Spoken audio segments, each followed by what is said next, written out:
Welcome to This Explainer. Today, we're diving into a massive, frankly fascinating puzzle. Imagine a system that took a basically agrarian society in 1928. We're talking wooden plows and a largely uneducated peasant population, and transformed it into a global industrial superpower with rapid electrification, science, and military parity. For decades, the explosive economic growth of the Soviet Union looked like undeniable proof that central planning could not only rival but actually outperform market capitalism. It was an absolute marvel of rapid modernization from a remarkably low starting point. But then, the engine just sputtered and stalled. From the late 1920s right through the 1950s, Soviet growth was astronomical. They were building massive industrial complexes, like Magnitokorsk, this colossal steel plant in the remote Ural Mountains, essentially from scratch, seemingly overnight. But fast forward to the 1970s and 80s, a period we now call the era of stagnation, and you see productivity growth just completely plummeting towards zero. We're going to explore exactly why the same central planning system that produced such explosive initial growth eventually seized up entirely. So what on earth happened? Well, the answer to this mystery isn't just about Cold War politics or military spending. It is fundamentally about the type of economic growth they relied on. It's really the story of what happens when an economic engine runs out of cheap fuel, and the engineers suddenly realize they never actually designed the machine to run efficiently in the first place. Here is our roadmap for today. 1. The Soviet economic puzzle. 2. The extensive growth engine. 3. Heavy industry above all. 4. The innovation bottleneck. 5. The productivity crisis. And finally, 6. Lessons in long-term growth. All right, let's jump into part 2, the extensive growth engine, or as I like to think of it, adding fuel to the fire. To really get this, we have to start back in 1928.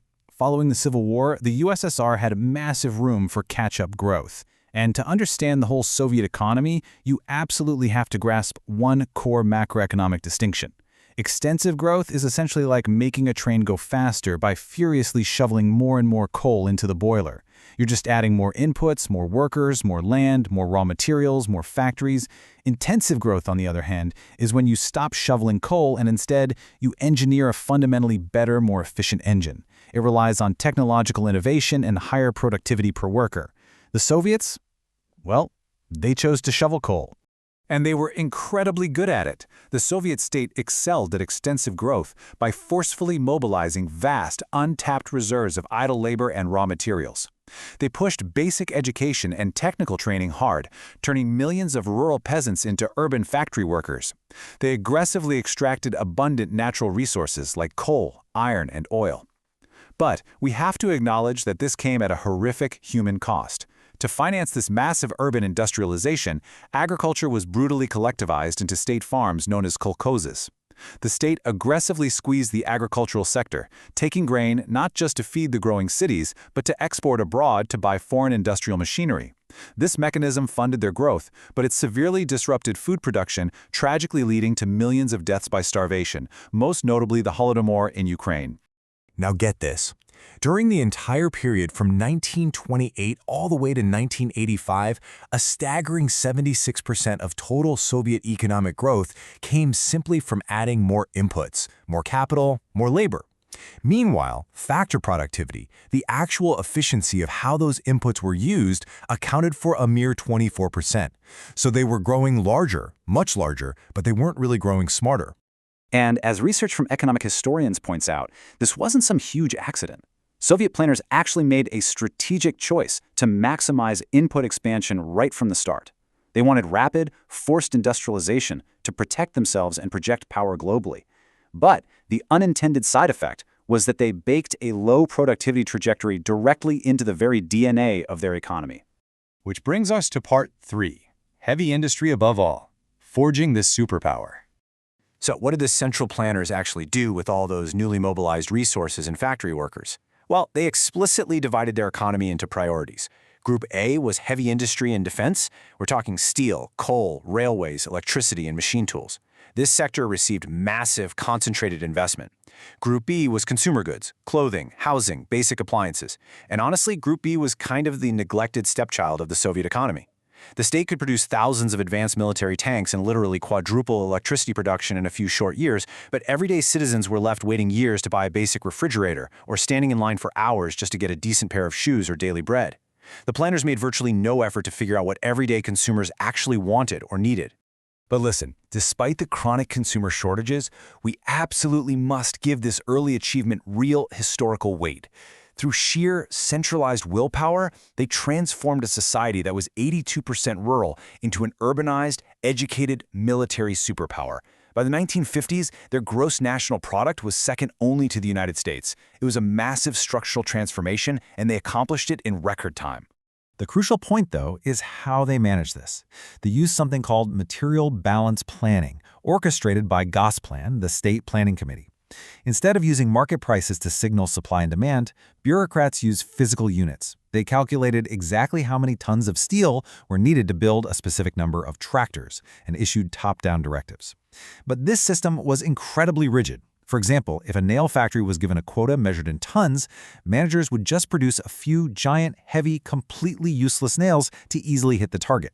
If the quota was changed to the sheer quantity of items, they'd produce millions of tiny, useless pins. When you don't have market pricing to signal value, you get some extreme distortions. Moving on to Part 4, the innovation bottleneck. What happens when the engine stalls out? Here is the harsh reality of economics. An economy eventually runs out of cheap peasants to move to cities and easily accessible natural resources to mine. And Soviet leaders weren't blind to this. They realized they needed to transition from extensive growth to intensive efficiency. In the 1960s, economist Evsey Lieberman actually proposed using profitability and real sales as success metrics. This led to the 1965 Kosygin reforms, which were tested out at places like the Bolshevichka garment factory to try and give managers more independence. But the entrenched bureaucracy pushed back hard. Central planners realized that if factory managers had true independence, the planners themselves would lose their political power and their jobs. It was a self-preservation instinct that basically smothered the reforms, which was only compounded by the leadership's sheer terror of decentralization following the 1968 Prague Spring. Think about it from a Soviet factory manager's perspective. You are rewarded strictly for meeting immediate short-term volume quotas. Shutting down your production line to install a risky, new, innovative technology meant you might miss your monthly quota, and boom, you lose your massive bonus. Plus, there was this notorious thing called the ratchet effect. If you accidentally innovated and produced 120% of your quota, the state would just turn around and make that 120% your new baseline for the next year. You'd literally have to work harder for the exact same pay. This built-in disincentive meant managers actively hid their true production capacities and avoided innovation like the plague. This total lack of bottom-up innovation created a massive technology gap. Because research was isolated in state institutes instead of being integrated into businesses, it really lacked practical application.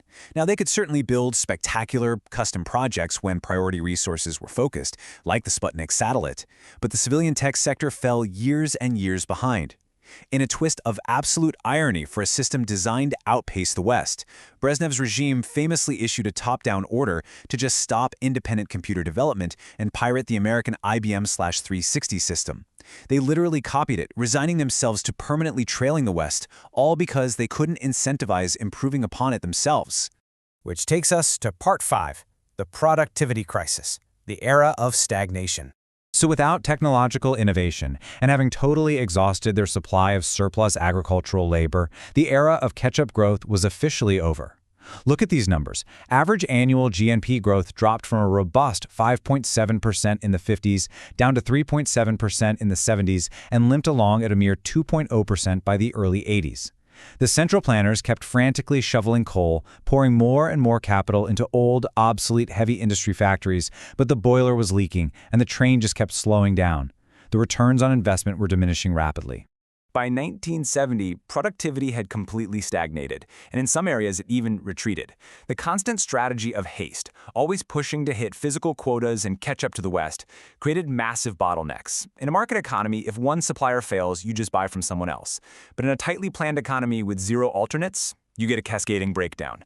A missing bolt halts a tractor factory, which means tractors aren't delivered to farms, which halts agricultural harvesting, which empties the grocery stores. It just became impossible to substitute capital for labor efficiently. The reality on the ground was incredibly grim. Quality consumer goods were scarce. To survive, citizens relied heavily on a rapidly growing shadow economy powered by Blatt, which was a deeply entrenched system of informal agreements, personal favors, and black market exchanges just to secure daily necessities. Ironically, The global 1973 oil crisis actually saved the Soviet economy for a little while. The high price of oil turned their vast Siberian reserves into an energy bonanza. It allowed them to import foreign technology and grain, which completely masked the fact that their internal manufacturing sector was systematically collapsing. Finally, Part 6, Lessons in Long-Term Growth, the Limits of Brute Force. So, what is the big takeaway from this monumental economic experiment? Well, the central takeaway is questioning whether a system built entirely for forced mobilization could ever change its nature.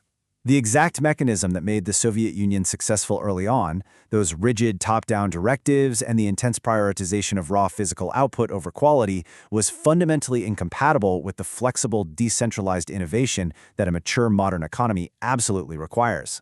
The ultimate stagnation trap works exactly like this. You can build a massive steel factory by government decree. You can order millions of people to dig canals by decree. But you absolutely cannot mandate continuous efficiency, high-quality consumer design, and groundbreaking creativity by decree.